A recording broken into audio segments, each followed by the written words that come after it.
like the new fuck me, pray for them like Jacob's design. Kwame Bediako, get the ninya me pechadai. Too much anger, yens me beauty, ye pechadai. Yeah, near breako, ye peshi, ye pechadai. Coming like the new fuck me, pray for them like Jacob's design. Kwame Bediako, get the ninya me pechadai. Machanga yenti mi beauty ye pechadai. Yeah, near breako, ye peshi, ye pechadai. Taking out of vacation, yeah, for the race. I look, I wanna see no competition. No busa and 1 minute Africa. Thank you very much. If you will pardon me, I would like to stand in the middle instead of in front of the podium, because I want to be right here and have contact with everybody in this place. What an amazing audience. First of all, I would like to acknowledge all the people that have taken their time to come and share this moment with me. There are some SRCs and some dignitaries and some leaders and some boys and girls and some youth and some powerful people all up in this whole mess. It's very powerful. I can feel the energy here.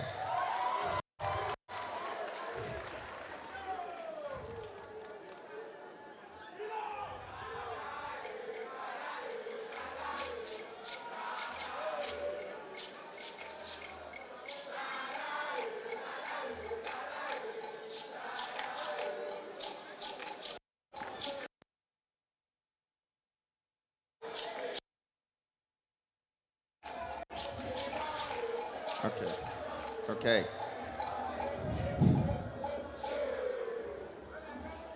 All right. So these Jama boys have also taken me back. So, big up to them. Thank you very much. Well, let me start.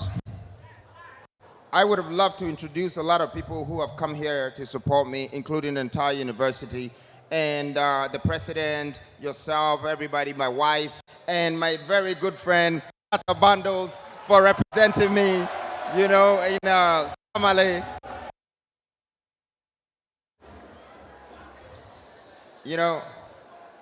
All my friends are very tall, but this is my very friend.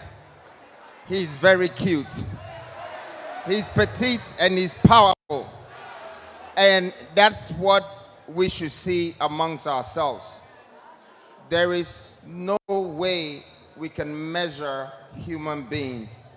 We have to value human beings. I like to start my speech by 3 things that I respect so much in this world that has taken me this far. 1 is humanity. 2 is nature. And 3 is the world. When you respect these 3 things, you will find everything in it. You will find value in humanity. You will build wealth with humanity. And you will create products with nature. You will build your principles with nature. And the world, you can only add value to it. It keeps growing and it keeps becoming better and better and better and better.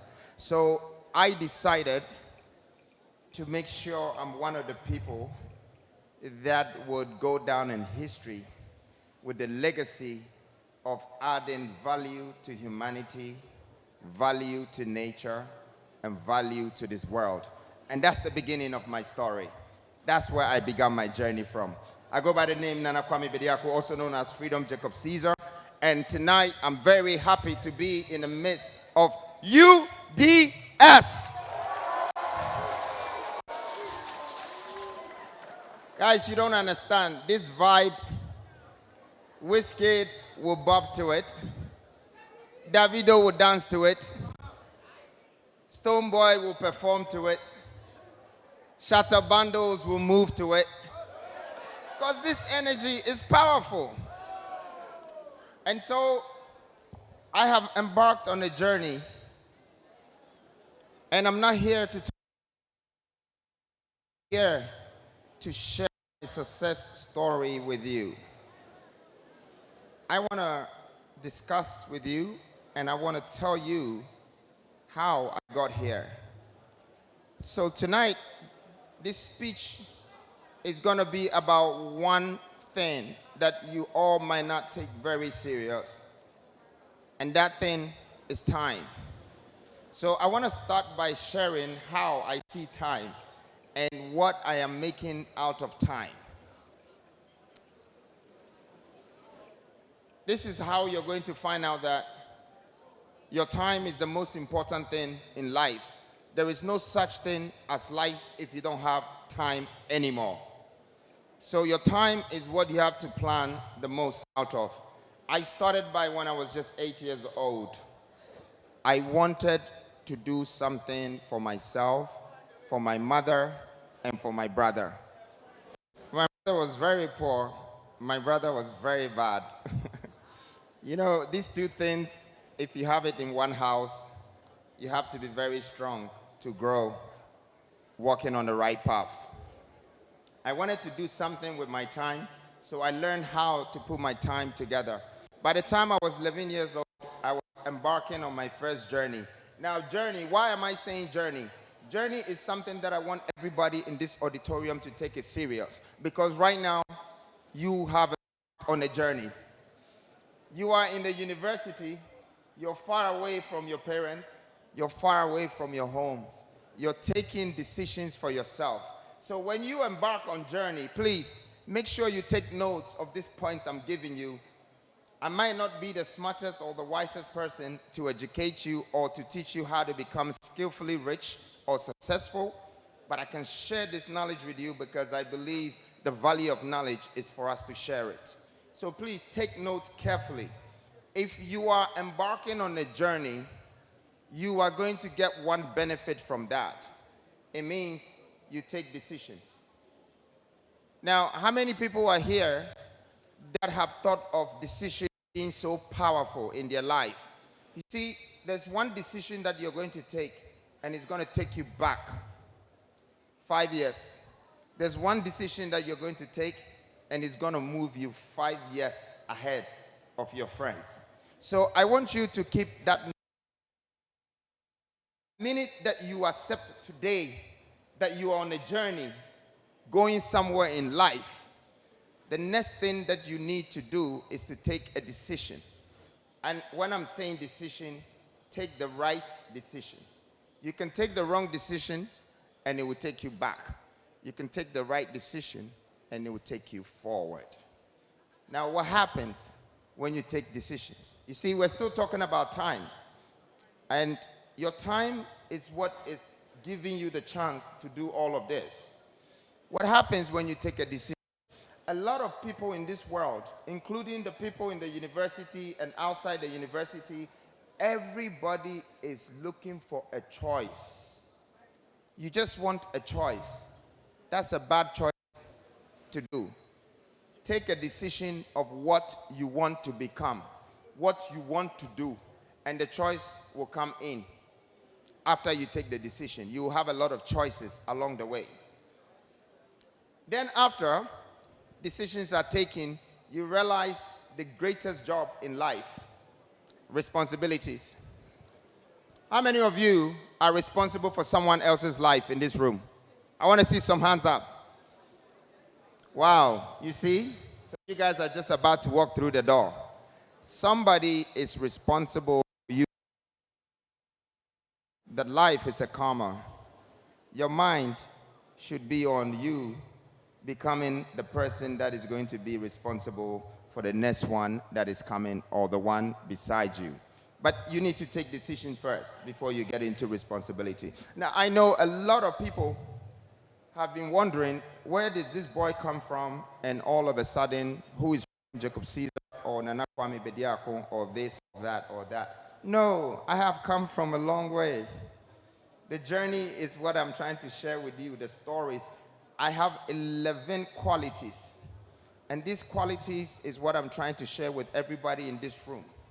When I decided to be responsible for myself, for my decisions, for the things that I have to do, I was just 13 years old. But I was still being taken care by my mother and my brothers. Now I am in Accra. And I have friends in secondary school, nice guys. They like all the good things, jama, alcohol, women, lifestyle. But you know what? I always remembered that I had a plan and I had taken a decision. So that kept me on a different path. And by the time I was 15, guaranteed that I was already a businessman inside. From the inside, and I was managing relationships because of responsibility. I was a man when I was already considered as a boy. Today, I want most of you to live here. Even though you look like a boy, you start to have this man instincts of responsibilities, of having a plan that will make you make the best use of your time. After some steps that I took in my life, after 15 years old, I was still in school, but going to college wasn't as being in secondary school. Going to college, I had to move to England, and I thought that it was going to be simple because it's Abuja, where every one of you probably want to go. But I hope that some of you travel and have that experience and bring some skills back home. But my college times was not the best time for me because I wasn't as interested in education as much as I used to be. Some of you will go through these problems. It was my hardest time in life. I needed to choose whether my life was going towards books or my life was going towards my vision. Now, I'm not saying that the books is not as good as the vision, but I'm saying that there comes a time you really need to choose what you want to do after you take a decision. So I was gearing towards more business. And business is to another, to another, to another, and then I started to change. I wanted other things, and I'm sure everybody in this room is looking after that. You know what? Everybody will be going out there at one point to chase this money. But before you go there to do that, I am sharing a story with you that money is not supposed to be chased because you're not going to get a lot of it when you chase it. Money is going to come to great thinkers. I was lucky to discover this at an early age. I had to commit to the money. I had to commit to it, but I remember that what do I live for? Time. So I realized that time was what was behind the story of me trying to make money. And guess what I did? I didn't want to value myself for an hour. The first job I got was in McDonald's. I didn't like it because I was already selling clothes at the back of a car boot and it was making me more money than the hour that they marked me in McDonald's. So I had to quit the job. But I said to myself, I'm worth hundreds of dollars in an hour. So what am I doing here? I am using time to call for my riches. I am using time to call for my value. You are doing the same. You're using time to educate yourself. And after 3 years, you need to know what you're going to use the other 3 years that you have and the other one that is. If you don't plan it well and you think you're going to chase money or riches, I'm sorry, you might end up being in someone else's shop or organization who will tell you what you're worth in an hour. I want all of you to be inspired at this very moment that you are priceless. The fact that you're growing and you're young, power, you have a long future ahead of you, that makes you priceless. Your value cannot be estimated. It's all up to you. If you take this decision that you are going to live your life by planning yourself. Then by the time I was 17, now I had become a very serious man, businessman. Some of you are in university today. Can I see some hands up? Is anybody into business here? Does anybody have their own business?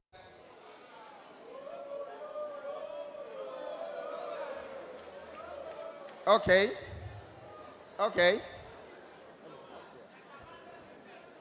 Well, if you have your own business, is anybody paying their fees and taking care of yourself here?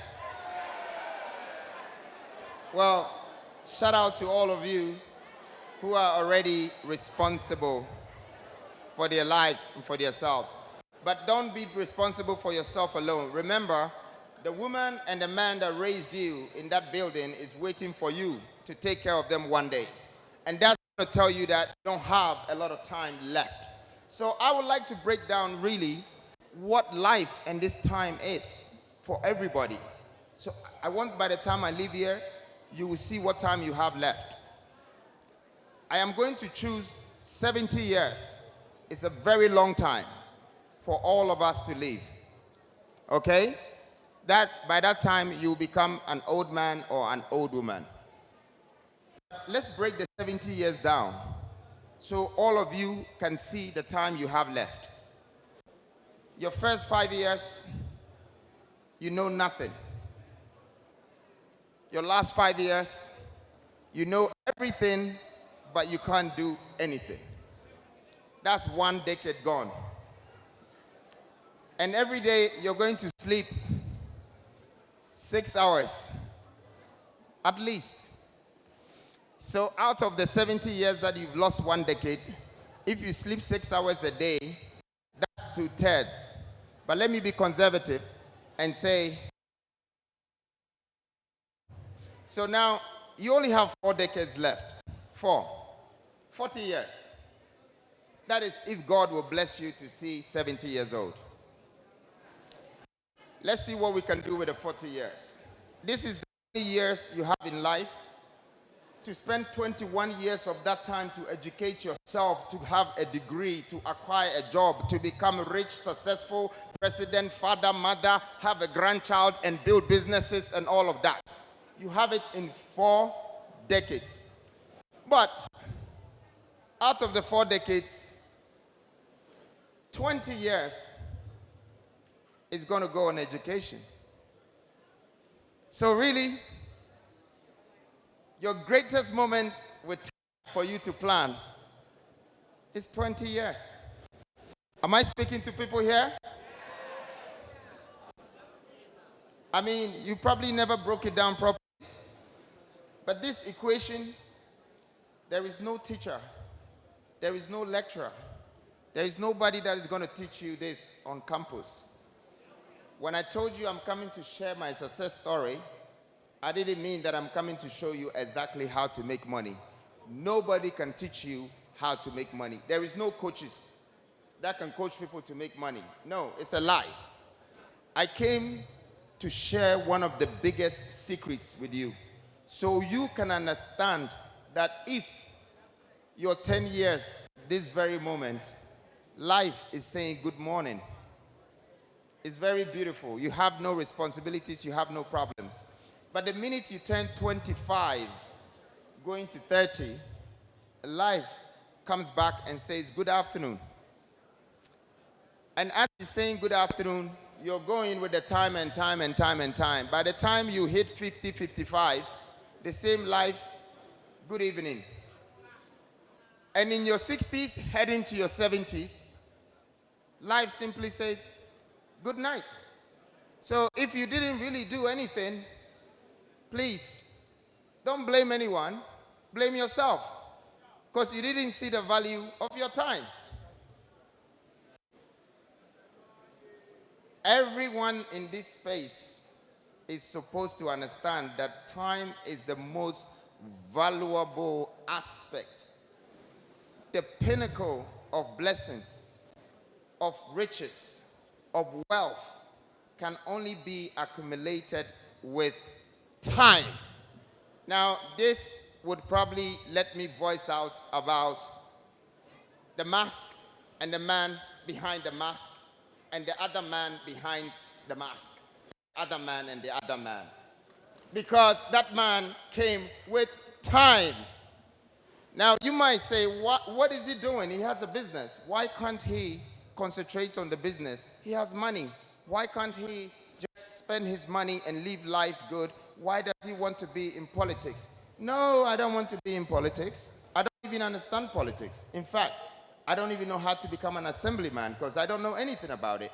But one thing I know for sure is that the good God has governed me so well to become a leader. And here's the difference between a leader and a politician. A politician would always move with a program, but a leader would always come with a vision. And vision is very important because all the things I talked about, yes, you need vision to be able to activate it. A politician wants to be elected so he can become a president. A leader just wants to build a nation. And I really want to build a nation.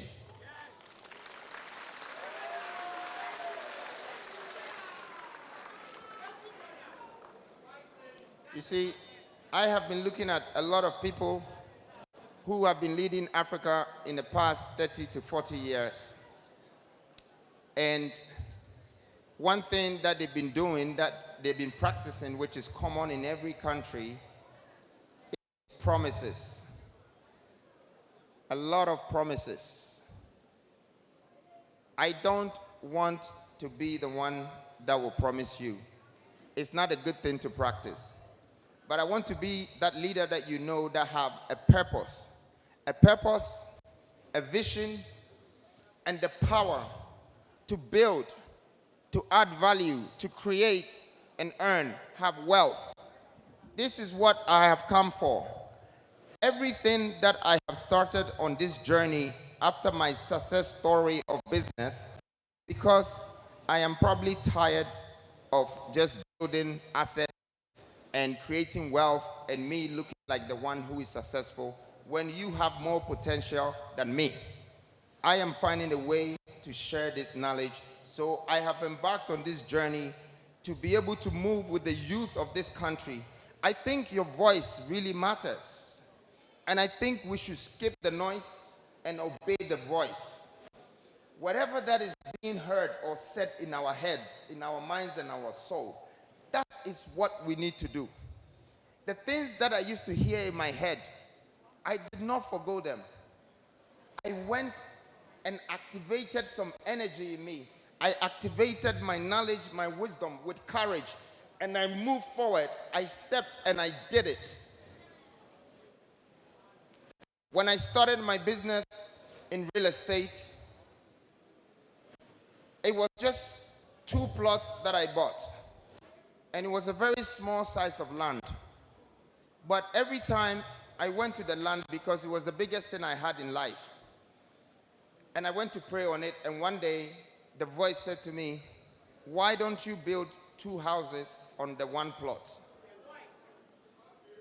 And when I put those 2 houses on 1 plot, I realized that I saved some money when I was building the 2 at the same time.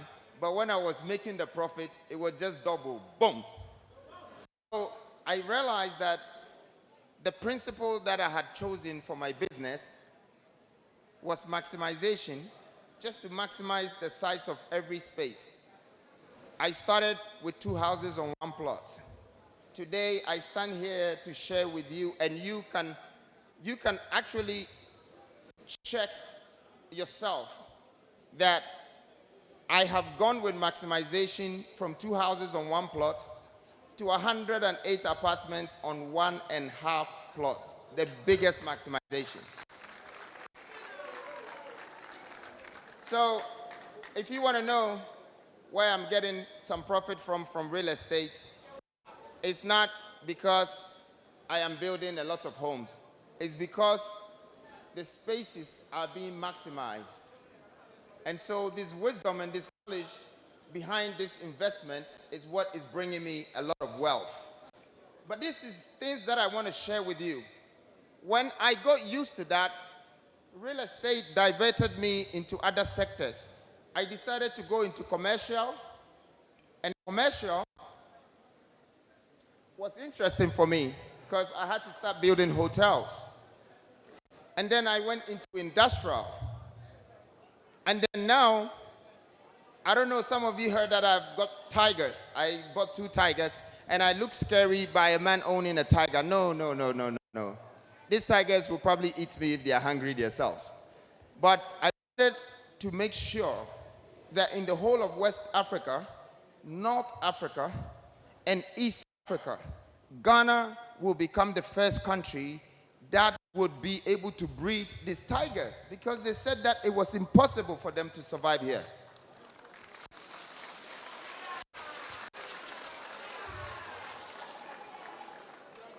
But when I was buying the tigers, they were babies. When I was buying them, what I had in my head at that time was that if I'm able to buy these tigers and bring them to Ghana, this is going to push me to build a zoo. So the zoo is a national development, a legacy. But you see, I didn't have money to build a zoo at the time when I was thinking that I would build a zoo. But when I bought the tigers, and I kept the zoo behind my house, which my wife here was very much worried, because the first time she met the tigers, they were jealous and they bit her a little. So she's been bitten by a tiger before, but she's still alive with us. And with time, after a year, I realized that I have built a zoo. Guys, I wish I had videos to show some of the things I do, but I hope my words is enough to explain these things to you. I built a zoo, finally. I built the commercial buildings, finally. I built the hotels, finally. Hey, how did I do this? I am moving with speed, with power, with knowledge, with wisdom and courage, and I'm creating wealth out of it. And I'm asking myself, how did I do this? Because time is not on my side, and time is pushing me to do things. I have to do it before I turn 40. I want to do this before I turn 40. I want to do that before I turn 40. And you know what? The universe became a force, and it's all happening. You would have thought that I have to stop. 2 tigers, industrial platform, 220 homes, a young man. Okay, life is good now. God has blessed you. You're rich now. What's your problem? Find somewhere to sit, relax, and enjoy your money with your family. No, no, no, no, no, no, no. When God is blessing you, responsible for human beings, for humanity. That's what happens. Because I was receiving the blessings, I was taking the grace, I was building the wealth, and I was happy in the beginning, only to realize that I am going to become a slave to an empire that I've built. And I know you guys would not feel and understand what I'm saying right now, because you need to get there to understand it.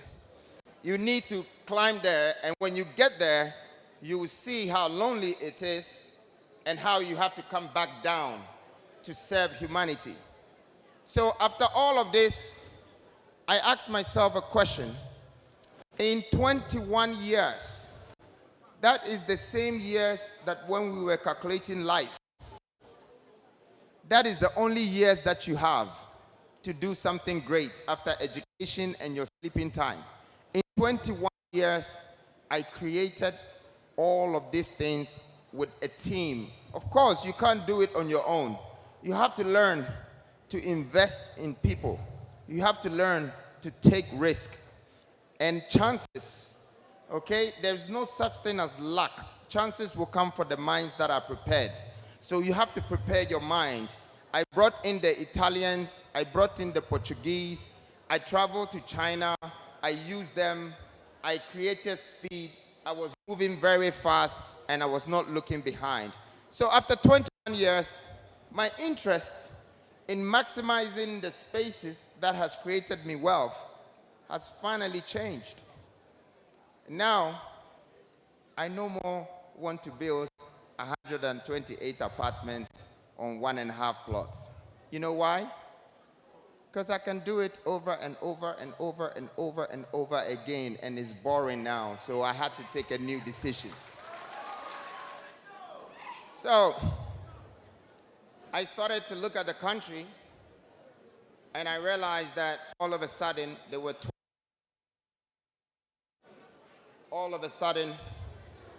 no factories, but there were a lot of foreigners who had investment in the country, and we didn't have any hope to do that. And then I checked the numbers about universities, and it's one of the reasons why I'm doing the university tour, because I am coming to put a 1 million cities on the university challenge for the 10 universities, and UDS is one of them.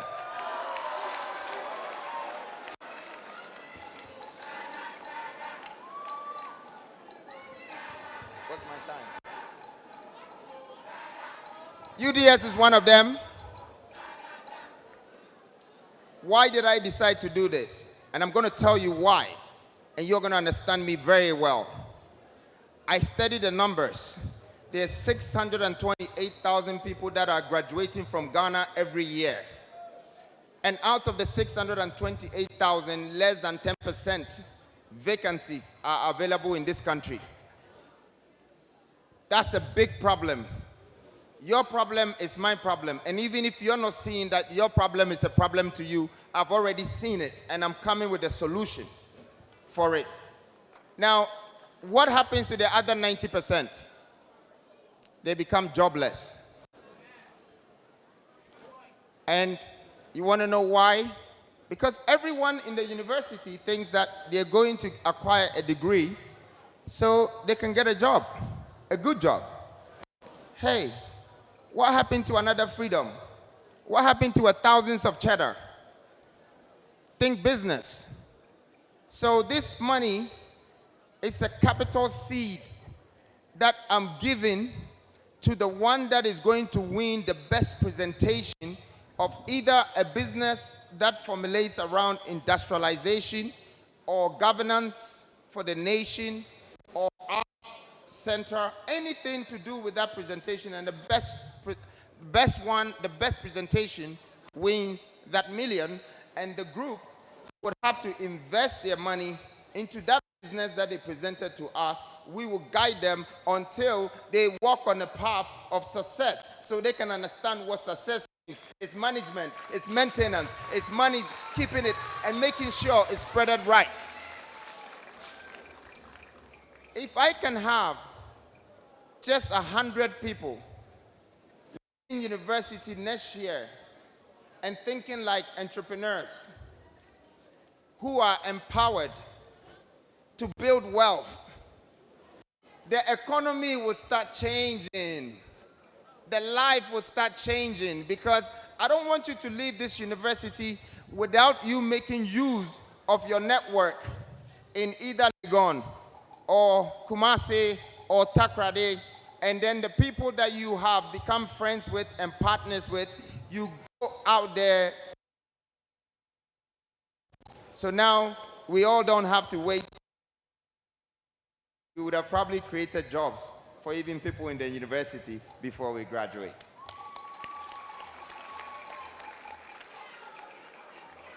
So this is the idea behind the university challenge. I thought that I would do something not only to challenge the government system, but also prove a point to the economy, how to give it a balance. See, the beginning of this country becoming a middle-class country is we thinking about the youngest people, how they can become successful and live an average life with an average salary. And these are some of the strategies. Now, I might not be in a position to say, because I'm not your government, but take it from me. I'm a leader that the little that I know, you can do well with it.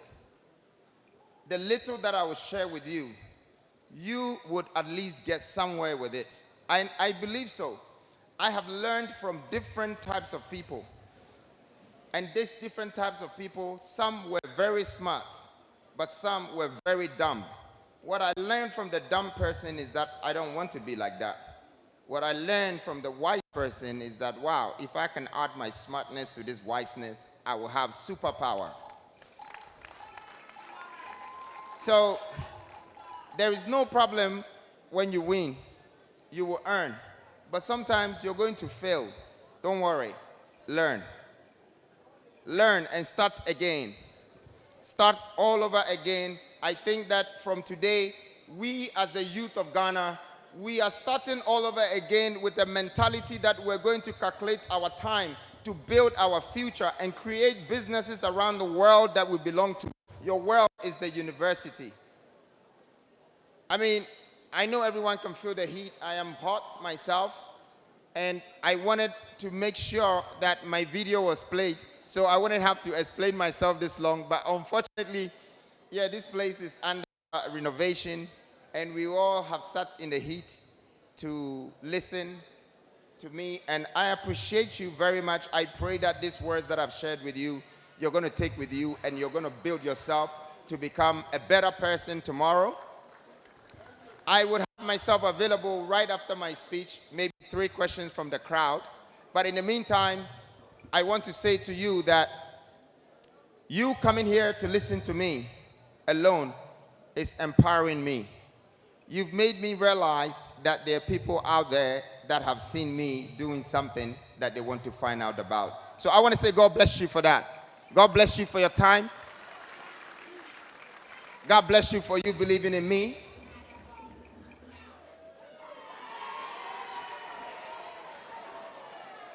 I have a thing for the youth, and I want to tell you guys today before I finish my speech how I ended up like this. So all the elders in this country and the rich people in this country, I can sit on a table with them and eat with them. You know, they like me, they want to invite me, they want to show me off. But all the youth in this country are the people that I could feel like I belong to. So I was caught up in the middle, and I had to choose sides. And guess what I thought? I said to myself, these youth, they have more time, and more time is more money. Thank you very much for listening to me. Remember, I'm investing in you. Thank you. The effective management of time. You said you wanted to mention 11 qualities you possess that has brought you to this level, and you have not mentioned that, so I'll inquire into that. Thank you. Thank you. This guy is very intelligent. You're still looking for the rest, or you're asking me to tell you the rest of the, after the 6? You want the rest?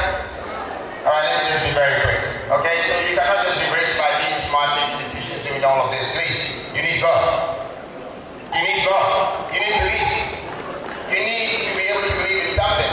And guess what? You need grace. You need wisdom. You need knowledge. And you need courage. You need all of these things. The 11 qualities. If you don't have them, the 12th one, it means you're a disciple. But once you have all the 11, you're good. Sometimes you might have 8. You can see that you're on your way there. Don't let anybody tell you that they can manage you or they can coach you to become rich. These are the 11 qualities. Please keep it with you. I just didn't want to go into too much into religion and other things, but it's good. He saved you guys. I had to add it. Thank you. Right,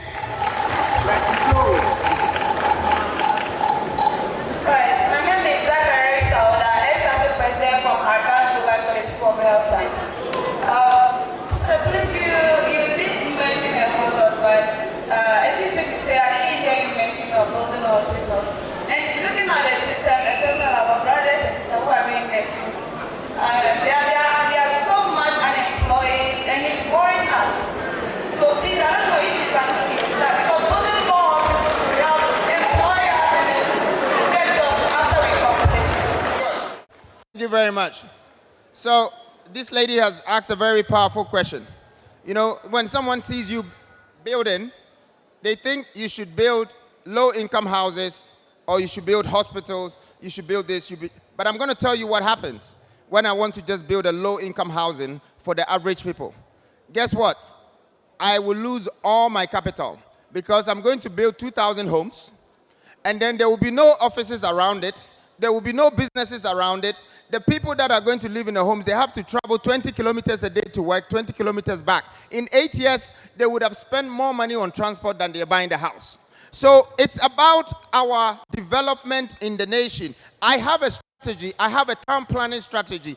I can give you hospitals in all your regions. But first of all, you need to build platforms which is industrializing the product that you're going to use in the hospital. Because if you're going to bring the hospital staff from outside, it would not work. Okay? It would not work. So I want to build hospitals for Ghana, and it won't just be me. It will be Ghanaians building it. They will see the value. They will be in a place where there is a factory here, there's people here getting paid, they can afford to pay their fees, they can afford to go to the hospital, so they don't rely on the government. Thank you. I'd like to go to the next. So I am Abdullah Rahim, and so impressed, so glad and impacted coming here. When I was coming and hearing and reading about you, I thought we would have a chance to pitch, so I was already on my pitch deck. My company is running out of funds at the moment, and we are in a competition. But I have so many questions, and if you would like, I can just pitch out our ideas more to you. A question. Okay, sir. I would like to know what inspired your motivation behind uncertain moments in your decision-making process. If you can even share with us one uncertain moment you were, and it was a big risk moment that you can ever imagine of. Thank you very much. Thank you. Everything that has inspired me has been a negative situation. There is nothing that has inspired me and motivated me that was already positive. Okay? Now, I want the young man, he's gone, but picture the scenario. I have a Lamborghini. What do I need another sports car for? Even if I buy 10 more, it's the same. But I need something to happen to me and let me start to feel that my Lamborghini is useless. Now I need to find a way to invest in a plane because I have a problem in the air and I realize that too much of that is not important. But whatever that is pulling you back, that is your strength. Whenever you see your weakness, don't give up. It's only telling you to build yourself up. So for me, I have been inspired by negative stuff. When I saw poverty, I wanted to be rich. When I'm seeing bad governance now, I want to be a president. So it's not just me getting up and thinking that I should be a president. It's because what I'm seeing, I can do better with myself and with you. And I know that you're thinking like me and I'm thinking like you. And that negative economy, that negative market, that minus poverty economy, economic crisis that we're having is where I'm getting inspiration from and motivation from. Thank you. We said we take a wrong decision. It takes you 5 years back. When we take a good decision, it takes you 5 years ahead. However, taking a bad decision that will take you 5 years back. Yeah. You share your experience with us, and we talk of risk taking. What has been the biggest risk you've ever encountered, and how do you solve it? So that we can also learn from how you build when you took the bad decision, and then how you solve your risk. Thank you. So, I have taken some bad decisions, and it has given me some setbacks. But you know, what is life if you cannot learn? Who are you if you feel like you're perfect? It's not fun anymore. Sometimes we have to make mistakes. The mistakes will come from the decision that we've taken. And this is what makes us realize even a bad person from far. Because you've had experience with people who have contributed to the decision you took. And you will never forget the look of their faces, the shape of their eyebrow, how they were telling you something that you thought it was the truth, but it was a lie. You know, I learned from all of these bad decisions. But I took one decision, young lady, and I was just 21. Okay? I want to share this experience with you. And she was like 17 years old. I wasn't R. Kelly, eh? I was just 21. She was 17. Okay? And you know, all my friends had boyfriends and girlfriends. But I was thinking of doing more than my friends. I wanted to be a husband, have a wife, become a father, become a man of responsibilities. This decision is the powerful decision you take. So you see, not all is lost. I took some bad decisions, but I took some great decisions. Now we have 4 beautiful kids, and you know what? I'm indebted, and she's indebted. What a big investment. What a big investment. Think about it. We're making legacy together. She could have been my girlfriend, and we would have had one fight, and she would have walked away. But I was focused, and I was decisive. I took the risk. So I'm using this to answer your second question, that the risk that I have taken that is well measured. Again, I don't want to even talk the business. I'll use my wife again. Hey, 22, I had a 20-something inch screen in my bedroom, another 60-inch screen TV, white leather sofas. My wife would tell you I was driving a Porsche. Damn, I should have been a player. But I chose to be a husband. I calculated the risk. I just let go everything else that the young guys were doing because I was thinking like a big man. And so I calculated the risk very well. And by the time I was 28, I had a few kids already. I was fully responsible. You know, my friends were in the club. They were buying a lot of champagnes. Sometimes I buy some, but sometimes I remember that they would pay my fees. I was very careful. I wasn't overspending. I was very calculated in everything I was doing because of how I took the decision and the risk, and I calculated it. Just remember, you're unique. That's why you're here. There's a purpose for you. That's why you're here. And when your time is over, your purpose will be over, and there will be no more aim.